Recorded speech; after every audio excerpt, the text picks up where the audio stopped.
Assalamualaikum warahmatullahi wabarakatuh. Halo semua, kami dari kelompok 3 ingin menampilkan video presentasi mata kuliah Pancasila yang berjudul Makna Pancasila Sila keempat dan Sila kelima. Sebelum masuk ke dalam materi, kami akan memperkenalkan diri terlebih dahulu. Nama saya Nini Samarendra. Perkenalkan, nama saya Asyah Padilah Padang. Kenalkan, saya Fikri Dimas Pratama. Nama saya Inka Terisha. Nama saya Novi Yustita. Makna Pancasila sila keempat dan kelima.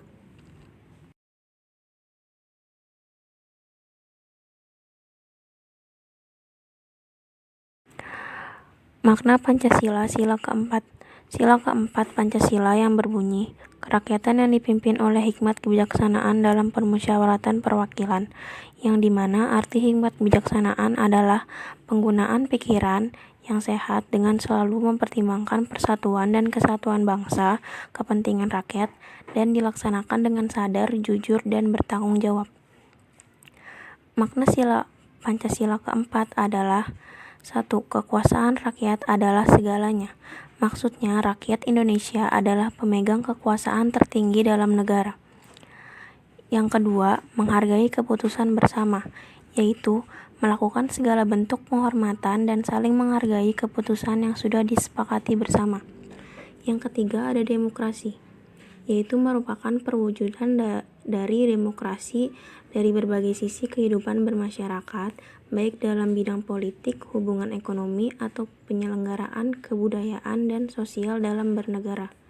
Yang keempat, ada mufakat, yaitu pengambilan segala bentuk keputusan bersama yang mesti mengutamakan berbagai prinsip-prinsip yang sesuai dengan ideologi kebiasaan masyarakat. Yang kelima, bertanggung jawab. Memberikan tanggung jawab dalam melaksanakan keputusan adalah maksud dari makna Pancasila, yaitu berani bertanggung jawab. Tanggung jawab ini sesuai dengan peranan serta amanah yang diberikan mandat kepada lembaga-lembaga pemerintahan.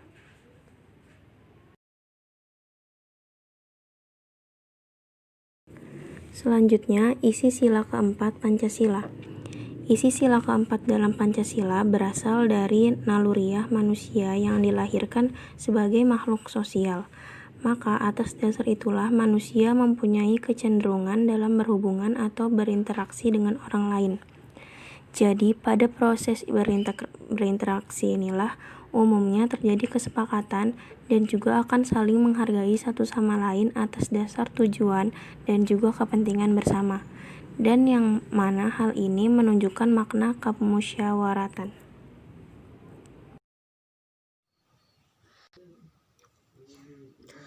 Makna lambang sila keempat. Lambang yang menjadi identitas Pancasila untuk sila keempat yaitu kepala banteng.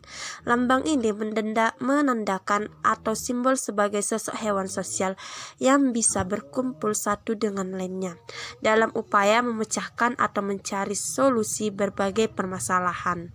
Banteng, hewan sosial yang umumnya berkumpul atau berkelompok. Kebiasaan berkumpul, adanya sikap seseorang untuk selalu berkelompok atau berkumpul.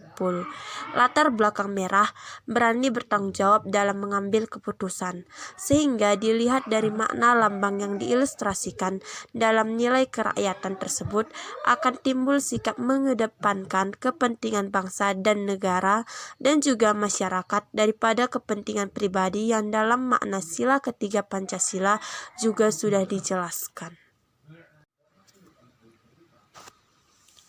Butir-butir sila keempat Pancasila. Yang pertama, setiap rakyat memiliki hak dan kewajiban yang sama. Kedua, larangan memaksakan kehendak orang lain. Ketiga, musyawarah demi kepentingan bersama. Keempat, musyawarah untuk mencapai mufakat. Kelima, menghormati dan menjunjung tinggi hasil musyawarah. Keenam, menerima dan melaksanakan hasil musyawarah. Ketujuh, mengutamakan kepentingan bersama di atas kepentingan pribadi. Kedelapan, musyawarah dilakukan dengan akal sehat dan sesuai hati nurani. Kesembilan, Keputusan yang sudah disepakati harus dapat dipertanggungjawabkan.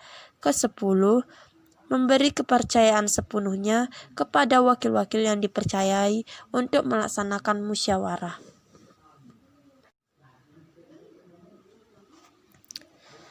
Pengamalan sila keempat Pancasila. Pelaksanaan sila keempat dalam masyarakat pada hakikatnya didasari oleh sila ketuhanan yang Maha Esa, kemanusiaan yang adil dan beradab, serta persatuan Indonesia, dan mendasari serta menjiwai sila keadilan sosial bagi seluruh rakyat Indonesia. Hak demokrasi harus selalu diiringi dengan sebuah kesadaran bertanggung jawab terhadap Tuhan Yang Maha Esa menurut keyakinan beragama masing-masing, dan menghormati nilai-nilai kemanusiaan serta menjunjung tinggi persatuan. Adapun pelaksanaan atau implementasi dari penerapan sila keempat Pancasila adalah: 1. Sebagai warga negara dan masyarakat, setiap manusia mempunyai kedudukan, hak, dan kewajiban yang sama. 2. Mengutamakan musyawarah dalam mengambil keputusan untuk kepentingan bersama di atas kepentingan pribadi dan golongan. 3. Dengan iktikat baik dan rasa bertanggung jawab menerima dan melaksanakan hasil keputusan musyawarah. 4. Tidak boleh memaksakan kehendak orang lain. 5. Musyawarah untuk mencapai mufakat diliputi oleh semangat kekeluargaan. 6. Menghormati dan menjunjung tinggi setiap keputusan yang dicapai dalam musyawarah. 7. Keputusan yang diambil harus dapat dipertanggungjawabkan secara moral kepada Tuhan Yang Maha Esa, menjunjung tinggi harkat dan martabat manusia dan keadilan, serta mengutamakan persatuan dan kesatuan bersama. 8. Memberi kepercayaan kepada wakil-wakil yang dipercayai untuk melaksanakan permusyawaratan. Materi berikutnya adalah tindak penyimpangan terhadap sila keempat Pancasila. 1. Ketidakadilan bagi masyarakat. Sila keempat mengungkapkan akan lebih mementingkan masyarakat daripada pemerintah itu sendiri. Namun, nyatanya masih banyak penyimpangan dan kekeliruan dalam hukum sehingga menimbulkan ketidakadilan bagi masyarakat. Yang kedua, melarang orang berpendapat. Contoh penyimpangan dari sila keempat ini adalah melarang orang untuk berpendapat atau bahkan memboikotnya. Hal ini jelas berbeda dan bertentangan dari sila keempat. Yang ketiga, melarang orang menduduki jabatan tertentu karena suku, ras, agama, dan lain-lain.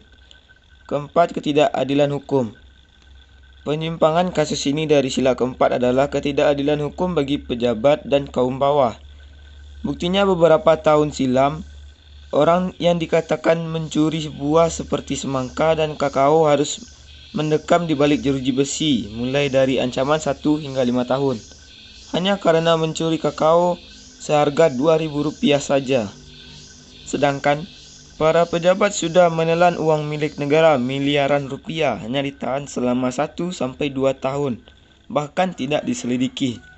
Hal ini memang ironis, tapi memang ada di Indonesia, merupakan salah satu pelanggaran berat Pancasila. Berikutnya sikap-sikap positif, hak dan kewajiban sesuai sila keempat.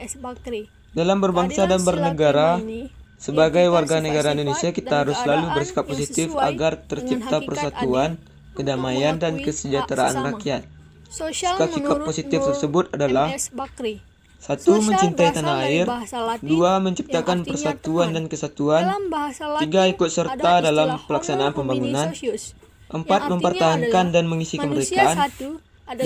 Menghormati dan menjunjung tinggi setiap keputusan yang diambil sebagai hasil musyawarah. 6. Mengeluarkan pendapat dan tidak boleh memaksakan kehendak orang lain. Berikutnya pelanggaran hak dan kewajiban yang terdapat pada sila keempat. Setelah bersikap positif yang sesuai nilai Pancasila, masih saja terdapat pelanggaran-pelanggaran. Sesungguhnya pelaksanaan Pancasila sila keempat belum dilaksanakan secara maksimal di Indonesia ini. Masih banyak pelanggaran-pelanggaran yang terjadi yang berhubungan dengan sila keempat, seperti yang pertama, demonstrasi atau unjuk rasa yang dilakukan tanpa melapor kepada pihak yang berwajib. Sesungguhnya demonstrasi adalah hal yang sah dan juga hak kita sebagai warga negara lain-lain. untuk menyampaikan Dua, keadilan aspirasi legal. kita. Keadilan legal Namun bila itu merupakan dilakukan sesuai dengan hubungan prosedur yang telah keadilan ditentukan antara warga dan negara tertulis terhadap dalam negara. Undang-Undang Nomor Pihak 9 warga lah tahun yang wajib memenuhi keadilan 1998, dalam bentuk di mana menaati peraturan sebelum melakukan perundang-undangan tindak yang demonstrasi berlaku kita harus dalam melapor negara. terlebih dahulu kepada Tiga, pihak yang berwajib keadilan dan kumulatif. memberikan laporan secara Keadilan detail kumulatif tentang merupakan demonstrasi yang akan dilakukan hubungan keadilan sehingga tidak antara terjadi warga kerusuhan. satu dengan warga yang Yang lainnya kedua, secara timbal banyaknya balik. orang yang tidak menerima dan menghargai pendapat orang lain. Nilai yang tercermin dalam sila kelima. 1. Mengembangkan perbuatan luhur Terdapat yang kecurangan mencerminkan dalam sikap dan penarikan suasana suara pemilu, kekeluargaan seperti dan lembar gotong pemilu royong. yang telah 2. dicontreng, Mengembangkan sikap kotak adil pemilu yang terhadap tidak sesama. disegel, adanya 3. penyuapan Suka serta melakukan pemerasan kegiatan dalam pada rangka penentuan suara. mewujudkan kemajuan yang merata dan berkeadilan sosial. 4. Tidak menggunakan hak milik untuk hal-hal yang bertentangan dengan kepentingan umum. 5. Suka menghargai hasil karya orang lain yang bermanfaat bagi kemajuan dan kesejahteraan bersama. Oke, sekarang saya mau menjelaskan kenyataan keadilan pada masyarakat saat ini. Nah, dalam kehidupan sehari-hari, peran Pancasila sudah berjalan dengan baik dan selaras dengan tujuan dari Pancasila tersebut. Namun, tidak semuanya itu berhasil. Masih terdapat masyarakat yang kehidupan bermasyarakatnya itu belum satu tujuan dengan Pancasila, terutama pada sila kelima. Nah, berbicara soal keadilan, keadilan itu sendiri menaruh sesuatu tepat pada tempatnya. Sekarang bisa kita lihat keadilan yang ada di Indonesia. Rasanya dengan melihat realita di kehidupan masyarakat masih sangat jauh dari kata adil. Mengapa? Karena pemerintah seakan tidak memperhatikan rakyatnya. Contoh aja pada sekarang ini, pemerintah telah mengesahkan undang-undang omnibus di mana undang-undang ini dirasa sangat merugikan masyarakat Indonesia, khususnya para buruh dan pekerja lainnya. Selanjutnya, upaya masyarakat dan negara agar masyarakat dapat mengimplementasikan nilai sila yang kelima. Nah, sebagai negara hukum harus memenuhi 3 syarat pokok negara hukum. Di antaranya, pengakuan dan perlindungan atas hak-hak asasi manusia, peradilan yang bebas, dan yang terakhir, legalitas dalam arti hukum dalam segala bentuknya. Nah, konsekuensi sebagai suatu negara hukum yang berkeadilan sosial, maka negara Indonesia harus mengakui dan melindungi hak-hak asasi manusia yang tercantum dalam Undang-Undang Dasar 1945.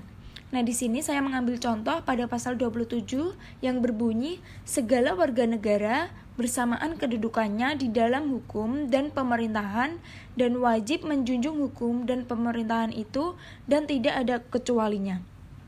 Nah, makna dari pasal 27 ini itu hal ini menunjukkan adanya keseimbangan antara hak dan kewajiban dan tidak ada diskriminasi di antara warga negara baik mengenai haknya maupun kewajibannya.